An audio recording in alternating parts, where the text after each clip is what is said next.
सुस्वागतम पिलामाने पूर्व क्लास आम जल एवं जलर व्यवहार विषय पढ़ी। आज आम जल दूषित हुए किपरि से विषयटी पढ़ा एवं से विषय जाना।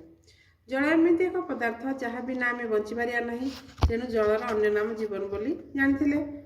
प्रकृति जहाँ आमको देती यथा मृत्तिका वायु पानी गछलता इत्यादि से जल हूँ अन्यतम। जल बिना आम बंचीपार ना। यही जल विभिन्न कारणरू दूषित होता है। तेज चल आज आम जाना जल क्यों कारण दूषित होती आम गोटे परीक्षा करवा।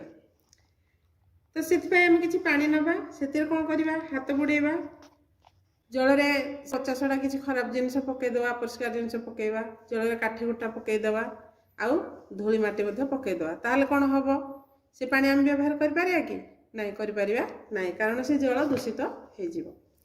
जल में हाथ बुड़ेले कौन हम ना जल अपरिष्कार हम। जल में 50टा जिनस मिसेले कौन हम जल दूषित हम। जल में काठी गुटा पकईले जल दूषित हुए। जल में धूली मटी पकईले जल दूषित हवा सहित जल गोलिया होपर। आ गोटे चित्र देखा। ये चित्र दे कौन देखा ना चित्र देखी पोखरी माने ये कौन कौन काम हो से काम को देखा।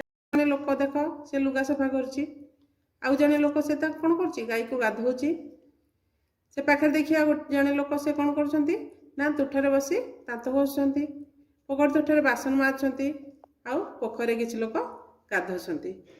यही सब द्वारा कौन होची ना आमर पोखरी जल दूषित होची। देखा पूर्व पृष्ठार गोटे पोखरी देखी बर्तमान यही ऊपर चित्र गोटे पोखरी अच्छी। तो यही पोखरी दुईटा मध्य जदि आमको पचरा जीव क्यों पोखरी तुम्हें गाधोया पसंद कर कहीं कर आम ताहले कहबा निश्चय कौन यही ऊपर चित्र थिया पोखरी आम गाधोया पसंद करूँ। कारण से प्रथम पृष्ठार थिबा चित्र रे लोक मैंने गाई के गाधे दौरान बासन मजा अच्छी लोक मैंने दांत घषुंट छाप खंकार पकाउछंती से पोखरी जल से कौन दूषित हो जाऊँगी। दूषित होता पोखरी जल जदि गाधेबा आमको विभिन्न प्रकार चर्म रोग हम से आम यही ऊपर चित्र थिया पोखरी रे गाधेया पसंद करवा। तो ये निम्नलिखित कारण किसी अच्छी जो कि पोखरी जल दूषित हुए आपको आम मन रखा। पोखरी हुड़ा झाड़ा फेरले जल दूषित होता है। आम पोखरी नलिता सढ़ेले जल दूषित हुए। पोखरी लुगा सफा कले जल दूषित हुए।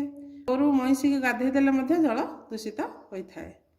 पोखरी शौच हेले पोखरी दल पंख सफा न कले पोखरी हुड़ारे बासन माजिले ए कौन हुए ना जल दूषित होता है। माछ चाष में गोबर पिड़िया और माछ खाद्य पोखरी पकईले जल दूषित होता है। पोखरी हुड़ारे गछ थे कौन हुए गचर जो पत्र अच्छी से पत्र पोखरी पड़ो तो जल दूषित हम।